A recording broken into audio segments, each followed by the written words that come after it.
Hi hello வணக்கம் மக்களே. இன்னைக்கு யாரை பற்றி பேச போகிறோம், எதை பற்றி பேச போகிறோம்னா நம்ம சாட்டை துரைமுருகன். இவர் வந்து பார்த்தீங்கன்னா நாம் தமிழர் கட்சியில் வந்து ஒரு முக்கிய பொறுப்பில் இருக்கார்.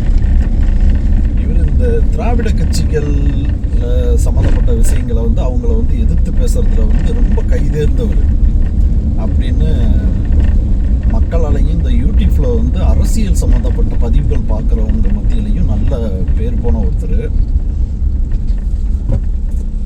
இப்போ என்ன பேசியிருக்காரு அப்படின்னா, ஜனநாயகனை எதிர்த்து பராசக்தியை ஆதரித்து அவர் பேசியிருக்காரு. சமீபத்தில் வந்த பதிவுகளெல்லாம் நான் பார்க்கும்போது அவர்கிட்ட ஒரு கருத்தை வந்து தெரிவிக்கணும் அப்படின்னு சொல்லி நான் நிறைய முயற்சி பண்ணியிருக்கேன். கமெண்ட் நிறைய அவரோட வீடியோவில் வந்து கமெண்ட் நான் போட்டிருக்கேன். ஆனால் அதெல்லாம் வந்து அவர் பார்த்துருக்கிறதுக்கு வாய்ப்பு இருக்கா இல்லையா அப்படின்னு தெரியலை. அதனால் இந்தளவுக்கு வந்து விஜயை நீங்கள் எதிர்க்க வேண்டிய காரணம் இல்லை, தேவையும் இல்லை. ஏன் சொல்கிறேன் அப்படின்னா, நீங்கள் வந்து உங்களுக்கான அரசியலை நீங்கள் பண்ணிக்கிட்டு இருந்தாவே உங்களுக்கான ஓட்டு வந்து கண்டிப்பாக கிடைக்கும். நீங்கள் ஒரு சமுதாயத்தை வந்து ஒரு இளைஞர்கள் மத்தியில் வந்து ஒரு தமிழுக்கான ஒரு நேர்மையான ஒரு அரசியலை வந்து நம்ம அவங்க மனசில் புகுத்தி ஒரு நேர்மையான அரசியலை கொண்டு வரணும் அப்படின்னு சொல்லி போராட ஆரம்பித்தவங்க திடீர்னு வந்து மறுபடியும் ஒரு சினிமாத்தனமான அரசியல், அதே திராவிட கொள்கை சித்தாந்தம் கொண்டு போகிற ஒரு அரசியல் வந்து இளைஞர்களை ஈர்க்கும் பொழுது உங்களுக்கு வரக்கூடிய கோபம் வந்து நியாயமானது தான். எனக்கும் ஆரம்பத்தில் வந்து அது இருந்துச்சு.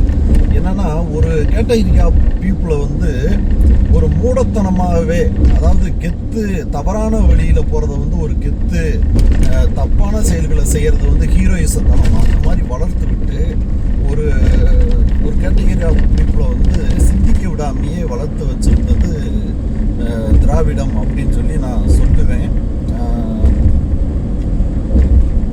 இதுக்கு வந்து பின்னுடைவுகள் என்ன வரும்னு எனக்கு தெரியல. ஆனாலும் இருந்தாலும் வந்து என்னோட யோசனையில் வந்து இது வந்து உறுதியாக இருக்குது.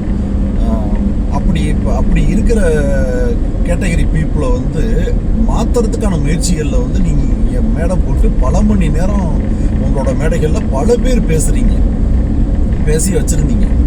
ஆனால் வந்து அது மாறுறதுக்கு கொஞ்சம் மாறி உங்கள் சைடு வரும்போது திடீர்னு ஒருத்தர் புதுசாக பளபளன்னு அதே டிசைனோட வந்து ஒரு சினிமா கவர்ச்சியோடு வந்து இளைஞர்களை மறுபடியும் அந்த திராவிட பாதையிலேயே இழுத்துக்கிட்டு போகும்போது உங்களுக்கு வந்து அதிகப்படியான தாங்க முடியாத கோபம் வருது. ஆனால் நீங்கள் அதிலிருந்து உங்களோட கொள்கை, உங்களோட பார்வையிலிருந்து நீங்கள் விலகாமல் நீங்கள் எப்போதும் போலயே சரியான பாதையிலே பயணிச்சுக்கிட்டு இருந்தீங்க அப்படின்னு சொன்னால் கண்டிப்பாக உங்களுக்கு ஆதரவாக இருந்த இளைஞர்கள் எப்போதும் மாறாமல் இருந்திருக்கிறதுக்கான வாய்ப்புகள் இருந்திருக்கு.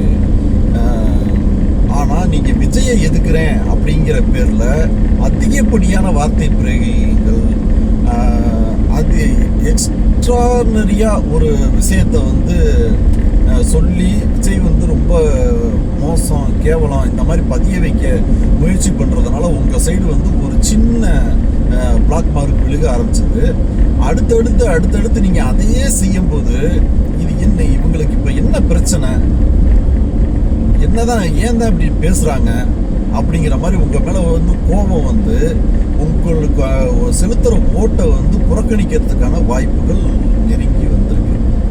இப்போ அதுபோல தான் இவங்க வந்து முழுக்க திராவிட சித்தாந்தம் சிந்தனை கொண்டவங்க, தமிழர் அல்லாதவர்களை வைத்து எடுக்கப்பட்ட ஒரு படத்துக்கு நீங்கள் வந்து சப்போர்ட் பண்ணுறீங்க.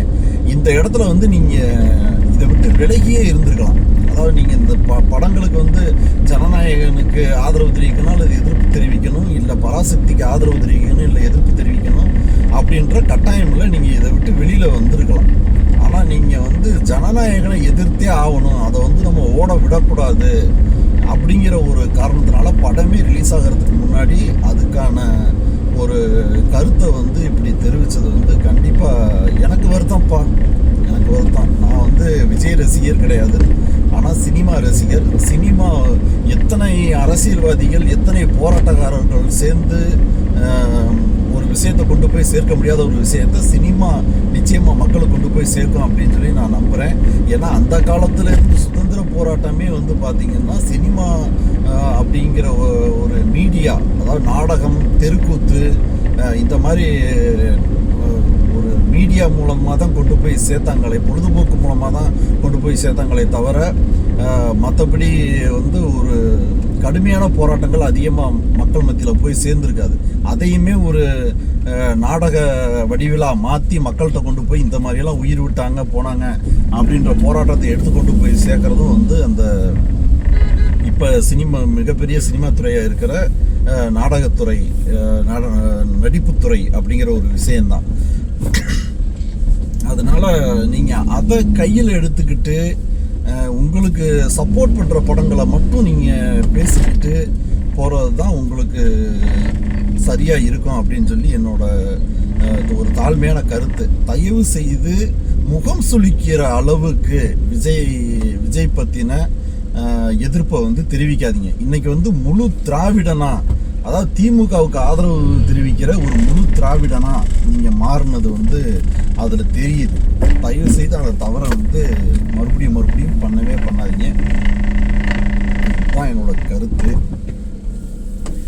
ஓகே மக்களே, நிறைய இதை பற்றி பேசணுன்னு தான் நினச்சேன், போதும்னு நினைக்கிறேன்.